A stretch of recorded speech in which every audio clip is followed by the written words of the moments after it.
মহিলাদের ব্যবহার্য অলংকারের যাকাত দিতে হবে কিনা? অনেকে বলছেন ব্যবহার্য অলংকারের যাকাত দিতে হবে না, অতিরিক্তগুলোর যাকাত দিতে হবে। আপনার নিকট এ বিষয়ে জানতে চাই। এ বিষয়ে আসলে মতপার্থক্য আজকে নতুন নয়। অনেক আগে থেকেই ওলামায়ে কেরামের মধ্যে, ইমামগণের মধ্যে মতপার্থক্য আছে। অনেক ইমামদের মতেই মহিলাদের ব্যবহারের যে স্বর্ণ আছে সেগুলোর যাকাত দিতে হবে না। যেগুলো ব্যবহারের জন্য নয় সেগুলোর যাকাত দিতে হবে। যদিও হানাফি মাযহাবের ফতোয়া হলো যে ব্যবহার্য স্বর্ণের যাকাত দিতে হবে। অতএব ব্যবহার্য স্বর্ণের যাকাত দেওয়াটাই হলো নিরাপদ মত এবং এই ক্ষেত্রে এই মতটার উপর আমল করলে আমরা কোনো প্রকার রিস্কে আর থাকি না এবং দলিলের দিক থেকেও এটি যথেষ্ট শক্তিশালী, যার কারণে ব্যবহার্য স্বর্ণের বা অলংকারের যাকাত দিতে হবে এই মতটিকে আমরা অগ্রাধিকার যোগ্য মনে করছি। যদিও ভিন্ন মত কিন্তু ইমামগণের রয়েছে, যেটি আমরা একটু আগে বলেছি।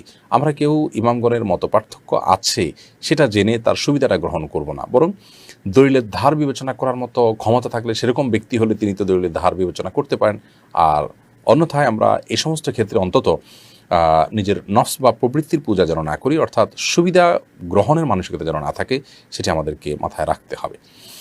ঈদের সময় আমাদের দেশে অনেকের মধ্যে অনেক দামি জামা কাপড় কেনার প্রবণতা লক্ষ্য করা যায়। এক ধরনের অর্থের প্রদর্শনী চলে।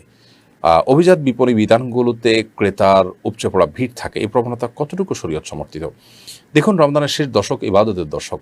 শেষ দশকে বিজোড় রাতগুলোতে লাইলাতুল কদর হওয়ার সম্ভাবনা রয়েছে, আর এ রাতেই কোরআন নাজিল হয়েছে। নবী করিম সাল্লাল্লাহু আলাইহি ওয়াসাল্লাম এই রাতগুলোতে আমাদেরকে জেগে জেগে ইবাদতবন্দি করে লাইলাতুল কদর তালাশ করার জন্য নির্দেশ দিয়েছেন। তিনি বলেছেন যে তাহাররু লাইলাতুল কদর ফিল বিত্রি মিনাল আশরিল আওয়াখির মিন রমাদান। রমজানের শেষ দশকের বেজোড় রাতগুলোতে তোমরা লাইলাতুল কদর অন্বেষণ করো, অর্থাৎ লাইলাতুল কদর হতে পারে সেই সম্ভাবনার জায়গা থেকে তোমরা ইবাদতবন্দিতে মশগুল হও। দুঃখজনক যে আমরা ঈদের কেনাকাটায় অনেকেই শেষ দশকের এই রাতগুলোকে, এমনকি দিনগুলোকে ধ্বংস করছি। দিনে যদি আপনি কেনাকাটায় খুব বেশি মগ্ন থাকেন, রাতে ইবাদতবন্দি করতে পারবেন না ক্লান্তির কারণে।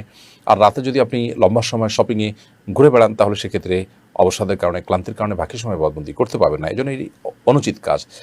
সেই সাথে একটা ভুল ধারণা আমাদের মধ্যে বদ্ধমূল হয়ে আছে, যার কারণে আমরা এই কাজটি অনেকে করি। সেটা হলো যে আমরা অনেকে মনে করি ঈদ উপলক্ষে নতুন কাপড় পরা সুন্নাত। আসলে ঈদ উপলক্ষে নতুন কাপড় পরা সুন্নাত নয়। সুন্নাত হলো উত্তম কাপড় পরা, অর্থাৎ যা পোশাক আছে, আমার যে কয়েকটা পোশাক আছে এর মধ্যে উত্তমটা পরাটা হলো সুন্নাহ। নতুন কাপড় কিনতে হবে সেটা সুন্নাহ, এরকমটি কিন্তু সঠিক নয়। সেই সাথে দামি জামা কাপড় কিনে প্রদর্শন করে বেড়ানো, যাতে করে মানুষ দেখে অবাক হয়, আশ্চর্য হয় এবং আমাকে বিশেষ কিছু মনে করে, এই জায়গা থেকে যদি আমরা কিনি তাহলে তো সেক্ষেত্রে সেটা গুনাহ হবে, সে কেনা জায়েজই নেই। কারণ লেবাসুস শোহরা বা যেই পোশাক পরে মানুষ অন্য থেকে নিজেকে পৃথক করার চেষ্টা করে, সেটি পড়তে নবী সাল্লাল্লাহু আলাইহি ওয়াসাল্লাম আমাদেরকে স্পষ্ট নিষেধ করেছেন এবং সেটাকে হারাম এবং নাজায়েজ ঘোষণা করেছেন।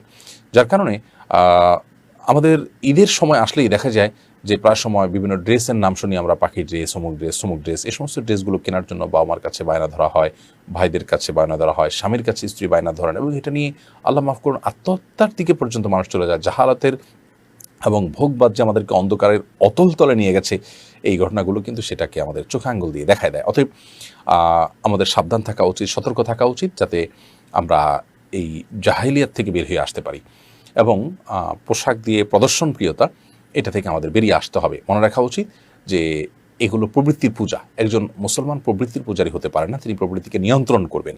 অন্যের কাছে বাহবা নেওয়া বা অন্যদের কাছে ভাবসাব জাহির করা, এটার মধ্যে এক ধরনের তৃপ্তি আছে, কিন্তু এগুলো পরিত্যাগ করে আল্লাহর গোলাম হওয়া, আল্লাহর বান্দা হওয়া, মুত্তাকি পরহেজগার মানুষ হওয়ার মধ্যে এর চাইতে অনেক পবিত্রতম অনুভূতি আছে এবং এর মধ্যে তৃপ্তিটা অনেক পবিত্র এবং অনেক উপভোগ্য আরও বেশি।